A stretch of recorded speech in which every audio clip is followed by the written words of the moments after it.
राज्याच्या राजकारणात सध्या मुख्यमंत्री देवेंद्र फडणवीस आणि उपमुख्यमंत्री एकनाथ शिंदे यांच्यामध्ये शीतयुद्ध रंगल्याची चर्चा आहे। अशातच फडणवीसांनी घेतलेल्या एका निर्णयामुळे चर्चांना पुन्हा एकदा हवा मिळाली आहे। शिंदे सरकारच्या काळातील एका निर्णयाला फडणवीसांनी ब्रेक लावलाय। आरोग्य विभागातील 3200 कोटींच्या रुपयांच्या कामांना स्थगिती देण्यात आली आहे। शिंदे सरकारमधील तत्कालीन आरोग्यमंत्री तानाजी सावंत यांनी दिलेला हा निर्णय होता। कामाच्या किमती फुगवून टेंडर्स दिल्याच्या संशयातून टेंडर रद्द केल्याचं कळतंय। रुग्णालयांची यांत्रिक पद्धतीने साफसफाई करण्यासंबंधीचं हे कंत्राट आहे। वर्षाला 638 कोटी प्रमाणे 5 वर्षांकरता 3190 कोटींचं कंत्राट हे दिलं गेलं होतं।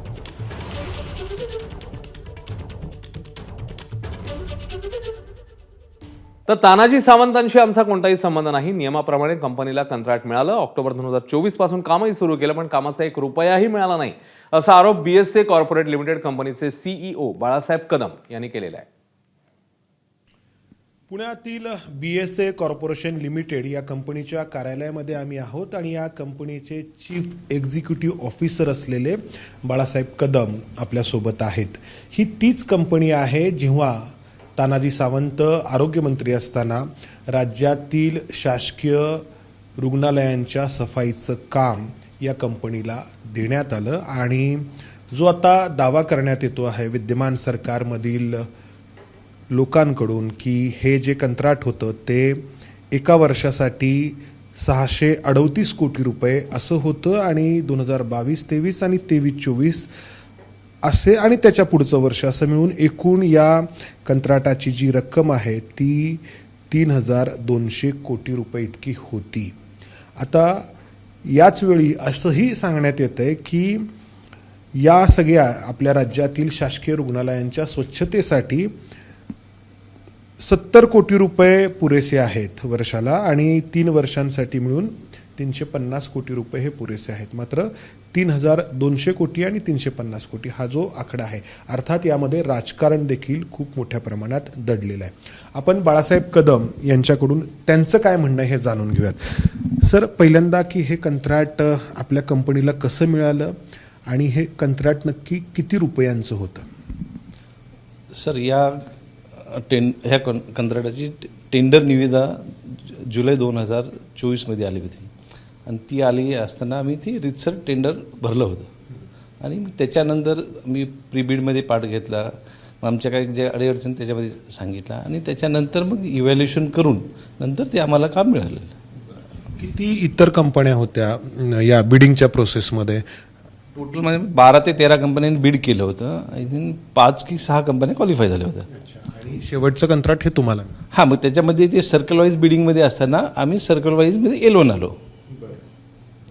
आता मला सांगा की हे कंत्राट नक्की किती रुपयांचं होतं? म्हणजे एका वर्षाला 638 कोटी रुपये असं सांगण्यात येते। तुमची म्हणजे काय माहिती आहे? 638 कोटीची त्यांची प्रशासकीय मान्यता आहे असं मला माहिती पडलेलं आहे, पण आम्हाला जी ऑर्डरमध्ये आहे तर त्याच्यात 570 कोटी वार्षिक व्हॅल्यू लिहिलेली आहे। हे काम तुम्हाला एका वर्षासाठी मिळालं पहिल्यांदा आणि ते पुढे एक्सटेंड होणार होतं 3 वर्षांचं? नाही, ते 5 वर्षाचं टोटल कंत्राट आहे ते आणि एका वर्षाची 570 कोटी व्हॅल्यू आहे ती, पण ती पण पूर्ण फिक्स नाही आहे। ती जसं एरिया असेल आणि जसं बिलिंग होईल त्याप्रमाणे ती व्हॅल्यू आहे।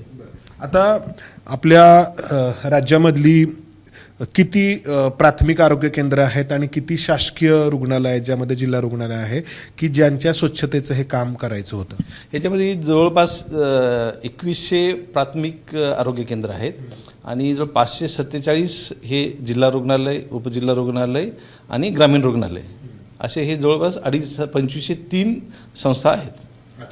आता याच्यामध्ये हे असंही सांगितलं जातं की ही जी काही स्वच्छतेची कामं आहेत ती 70 कोटी रुपयांमध्ये पण होऊ शकतात। तर मग हे इतकं मोठं कंत्राट का? तर नक्की कशा स्वरूपाची स्वच्छता तुमच्या कंपनीकडून होणार होती?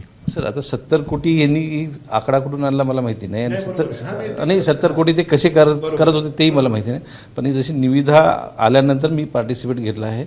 पण एवढ्या मोठ्या संस्था असतील तर ते तेवढ्याशा तुटपुंज्या अमाऊंटमध्ये करणं शक्य नाही आहे असं तुमचं म्हणणं आहे। बरं, आता ही स्वच्छता नक्की कशी केली जाणार होती? ही मेकॅनाइज क्लिनिंग होती। ह्याच्यात मशीनच्या साह्याने मशीन, माणसं आणि मटेरियल हा आमचा स्कोप आहे।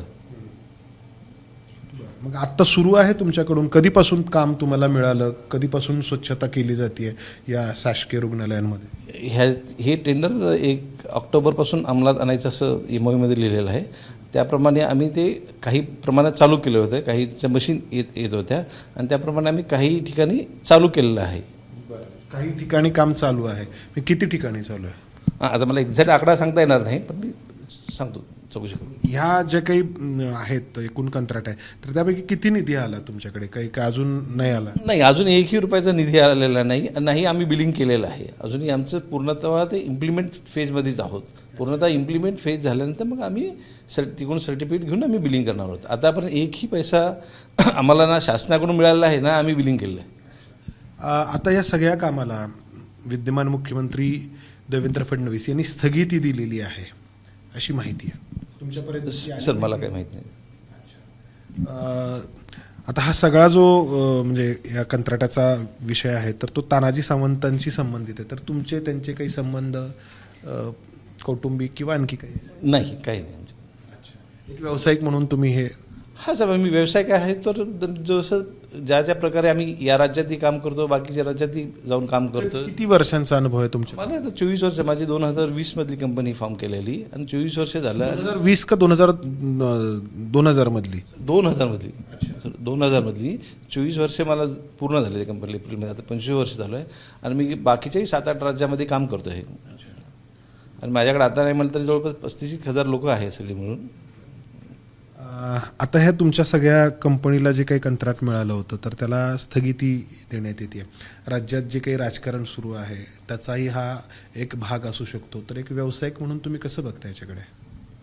सर, आता राजकारणाविषयी मला काय फारसं माहिती नाही, पण मी म्हणतो एक महाराष्ट्र राज्य सरकारने एक चांगली गोष्ट चालू केली होती आणि ती पुढे अशीच अंमलात यावी अशी आमची अपेक्षा आहे.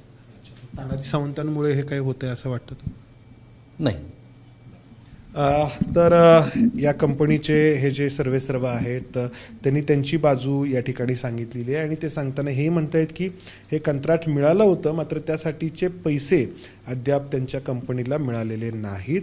दुसरीकडे तानाजी सावंत या सगळ्या प्रकरणाबाबत काहीही बोलत नाहीत आणि तिसरीकडे मुख्यमंत्री देवेंद्र फडणवीस यांच्याकडून आक्रमक पद्धतीने एकनाथ शिंदे यांच्या मुख्यमंत्री पदाच्या कार्यकाळामध्ये जे निर्णय घेतलेले आहेत त्यातील अनेक निर्णयांना अशा प्रकारच्या स्थगिती देण्यात येत आहेत. कॅमेरामन विजय राऊत, समंदार गोंजारी, ABP माझा, पुणे. ABP माझा, उघडा डोळे बघा नीट.